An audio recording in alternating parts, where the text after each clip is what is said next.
Usul kenaikan 200% didengar.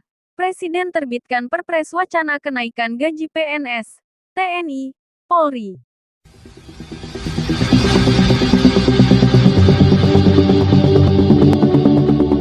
Usul kenaikan 200% didengar. Presiden terbitkan Perpres wacana kenaikan gaji PNS, TNI, Polri.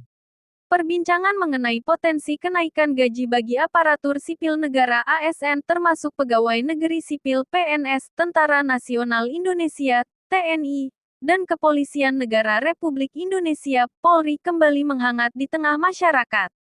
Wacana ini semakin santer dibicarakan setelah terbitnya Peraturan Presiden Perpres Nomor 12 Tahun 2025 tentang Rencana Pembangunan Jangka Menengah Nasional (RPJMN) tahun-tahun 2025 sampai tahun 2029. Presiden Prabowo Subianto menandatangani Perpres tersebut pada tanggal 10 Februari tahun 2025. Meskipun tidak secara spesifik mengatur besaran kenaikan gaji, dokumen ini menjadi landasan kebijakan pemerintah untuk 5 tahun ke depan, termasuk di dalamnya kajian mengenai kesejahteraan aparatur negara. Isu ini turut diramaikan oleh postingan mantan Menteri Kelautan dan Perikanan, Susi Pujiastuti, di media sosialnya. Dalam unggahannya, ia menyuarakan harapan agar gaji PNS, TNI, dan Polri dapat dinaikkan minimal sebesar 200%. Harapan ini muncul menyusul pengumuman kenaikan gaji untuk para hakim yang mencapai 280% oleh Presiden Prabowo Subianto. Perpres Nomor 12 Tahun 2025 menguraikan berbagai tantangan dalam sistem remunerasi ASN saat ini. Salah satu poin yang disorot adalah gaji pokok yang masih didasarkan pada golongan dan masa kerja, bukan pada pemenuhan kebutuhan hidup layak. Hal ini berimplikasi pada rendahnya manfaat pensiun yang diterima ASN di kemudian hari. Selain itu, Perpres tersebut juga menyoroti perbedaan tunjangan kinerja antar instansi yang dinilai dapat menghambat mobilitas talenta, serta sistem remunerasi yang belum kompetitif jika dibandingkan dengan sektor swasta. Kenaikan gaji disebut sebagai salah satu solusi jangka pendek untuk mengatasi permasalahan tersebut. Namun, untuk solusi jangka menengah, pemerintah merencanakan penerapan konsep total reward. Konsep ini akan mengedepankan 3 prinsip utama, yaitu keadilan, equity, kelayakan, fairness, dan competitiveness. Meskipun Perpres ini telah memberikan sinyal positif, perlu dicatat bahwa baik kenaikan gaji maupun konsep total reward masih dalam bentuk rancangan kebijakan. Dokumen tersebut belum merinci besaran kenaikan gaji maupun jadwal pasti pengumumannya. Pemerintah telah menggariskan serangkaian tahapan yang akan dilakukan secara bertahap untuk mewujudkan perbaikan kesejahteraan ASN. Antara lain, 1. Penyusunan RPP. Menyelesaikan penyusunan rancangan peraturan pemerintah RPP, yang mengatur penghargaan dan pengakuan ASN, serta mengevaluasi Peraturan Pemerintah Nomor 7 Tahun 1977 tentang Gaji PNS. 2. Konsolidasi data. Melakukan penataan dan konsolidasi data ASN yang komprehensif sebagai dasar perumusan kebijakan. 3. Efisiensi anggaran. Melakukan efisiensi belanja barang dan modal untuk memastikan alokasi anggaran yang berkualitas. 4. Asesmen kepegawaian. Melaksanakan survei penggajian, evaluasi jabatan, dan penataan sistem kepangkatan untuk memastikan perbaikan kesejahteraan didasarkan pada pertimbangan rasional dan sistem merit. Dengan adanya landasan hukum dalam RPJMN tahun 2025 sampai tahun 2029, harapan akan adanya pengumuman resmi mengenai kenaikan gaji PNS, TNI, Polri, serta pegawai pemerintah dengan perjanjian kerja PPPK, dan para pensiunan di waktu mendatang semakin menguat. Publik menantikan realisasi dari rencana pemerintah untuk meningkatkan kesejahteraan aparatur negara sebagai bagian dari reformasi birokrasi. Kabar gembira pensiunan PNS, pemerintah siapkan program keringanan cicilan utang di bank pada Juli tahun 2025. Simak syarat dan dokumennya. Kabar baik bagi para pensiunan pegawai negeri sipil PNS di seluruh Indonesia. Pemerintah, melalui PT Taspen dan lembaga keuangan terkait, dikabarkan tengah mempersiapkan program restrukturisasi utang yang bertujuan untuk memberikan keringanan cicilan bagi para purna tugas.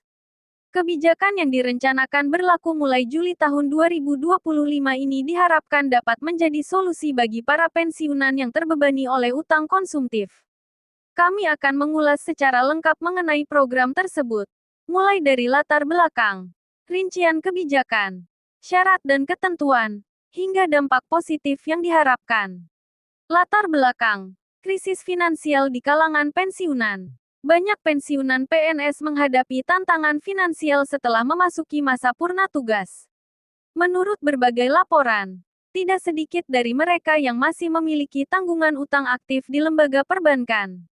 Beban utang konsumtif. Sebagian besar pinjaman yang dimiliki pensiunan bersifat konsumtif, digunakan untuk berbagai kebutuhan seperti renovasi rumah, biaya pendidikan anak, hingga kebutuhan kesehatan.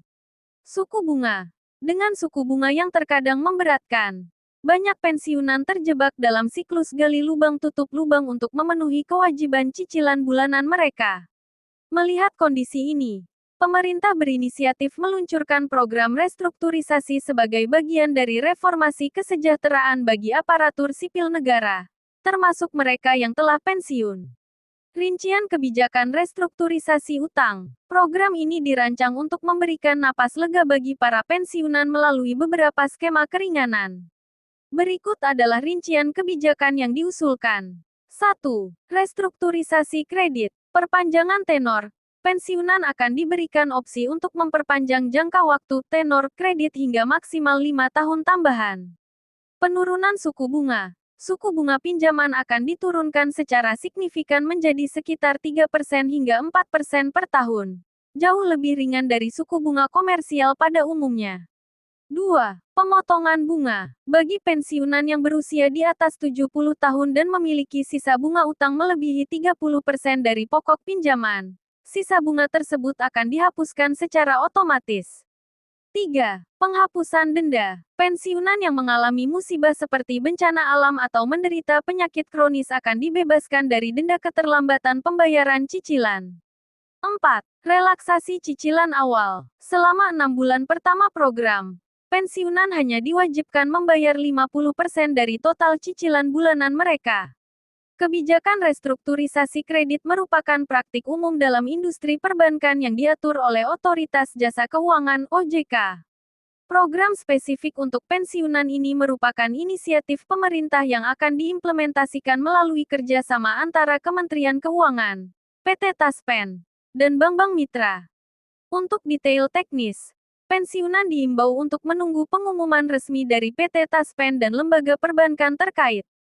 Ketentuan program potongan cicilan. Untuk dapat mengikuti program ini, terdapat beberapa ketentuan yang harus dipenuhi oleh para pensiunan. Antara lain, terdaftar secara aktif sebagai pensiunan PNS di basis data resmi pemerintah yang dikelola oleh BKN dan PT Taspen. Memiliki kredit aktif atau tunggakan yang tercatat dalam periode antara tahun 2019 hingga 2024. Tidak sedang terlibat dalam proses hukum terkait kredit bermasalah. Mengajukan permohonan secara langsung ke kantor cabang PT Taspen atau bank tempat pensiunan memiliki pinjaman. Syarat dan dokumen yang diperlukan. Bagi para pensiunan yang berminat untuk mendapatkan keringanan ini, berikut adalah langkah-langkah serta dokumen yang perlu dipersiapkan. 1. Hubungi PT Taspen dan bank. Langkah pertama adalah menghubungi kantor PT Taspen terdekat dan bank pemberi kredit untuk mendapatkan informasi awal mengenai prosedur program. 2. Lengkapi formulir dan dokumen. Siapkan dokumen-dokumen penting seperti fotokopi kartu tanda penduduk (KTP), fotokopi kartu identitas pensiun (KARIP), salinan perjanjian kredit atau dokumen utang yang masih berjalan. Mengisi formulir permohonan restrukturisasi yang disediakan. 3. Lakukan negosiasi ulang. Setelah mengajukan permohonan, akan ada proses negosiasi ulang dengan pihak bank mengenai tenor, suku bunga, dan skema relaksasi yang paling sesuai. 4. Tanda tangan perjanjian baru. Jika kesepakatan tercapai, pensiunan akan menandatangani perjanjian restrukturisasi yang baru. 5. Pantau potongan gaji. Setelah perjanjian baru berlaku, Pantau secara rutin potongan manfaat pensiun bulanan untuk memastikan kesesuaian dengan kesepakatan. Prosedur pengajuan keringanan kredit secara umum diatur oleh masing-masing lembaga keuangan. PT Taspen, dalam perannya sebagai pengelola dana pensiun, akan bertindak sebagai fasilitator dan penjamin dalam proses ini.